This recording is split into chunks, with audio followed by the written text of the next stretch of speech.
Hello again. Alright, this is time for something a little bit different for my second blog of the day.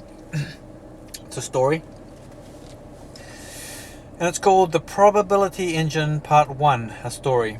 I don't think there's a Part 2, so let's see how it goes.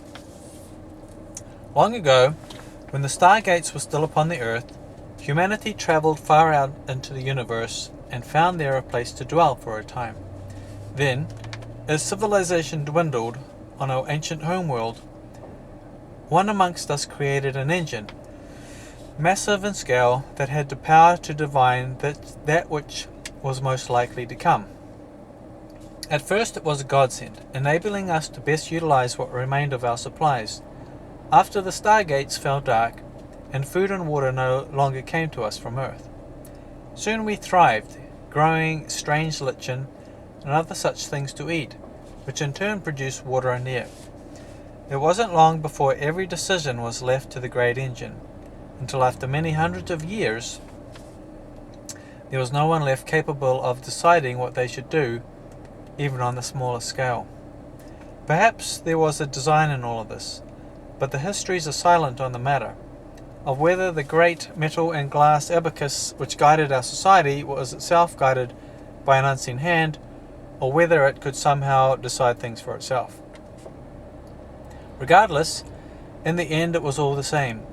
The fateful day came when the probability engine suggested our best course for the future was to build steam automatons to carry out its will at a speed and efficiency that we, mere flesh and blood, could not match. When these terrible lumbering machines were complete, they awakened with roaring hisses of vapor and heat, then arose to herd us away into the deepest unexplored reaches of our rocky home, far away from the machinery that gave the probability engine life. No one knows what happened near the surface for the next 1,000 years, where the engine and its minions dwelt, save that at the end of that time a people came from above to teach us and lead us back. The people from above were strange in many ways. Where we were bent and pale from crawling through the dark and the muck of the great machine's detritus, they were tall and swarthy, straight-backed and proud. Where we couldn't decide anything for ourselves, they readily told us what to do and how it was to be done. For a time, all was well once more, and, close to the surface again, we began to thrive, our dwindling numbers replenished over the centuries, always under the guiding hand of the ones from above. But it was not to last. The day came when some among us decided our new strength was a sign that we must throw off the shackles of our kind masters and lead a charge against them, throwing them down chasms and amongst sharp rocks where they tore apart, revealing the metal and delicate mechanisms of their inner design.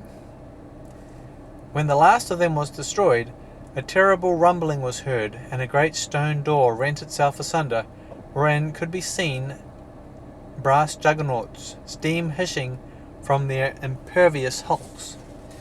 When the last of them was destroyed, no, we already read that bit.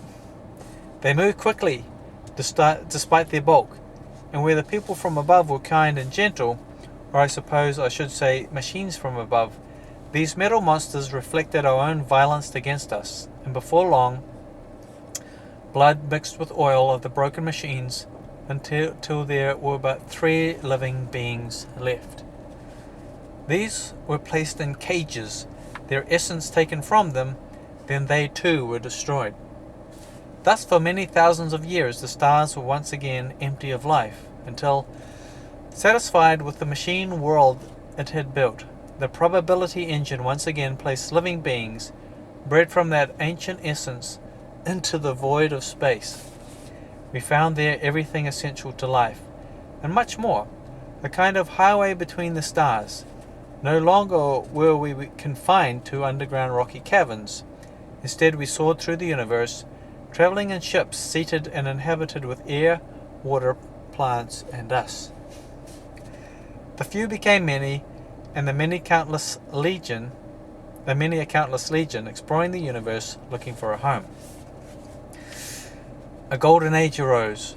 Prosperity lifted us, peace guided us. Then, at the peak of our success, the probability engine commanded its great brass minions to begin dismantling itself until all that was left of that monstrous machine was our shared memory and the history it had written for us to see and understand of our origins and wonder about the mystery of our distant home. The probability engine. There you go.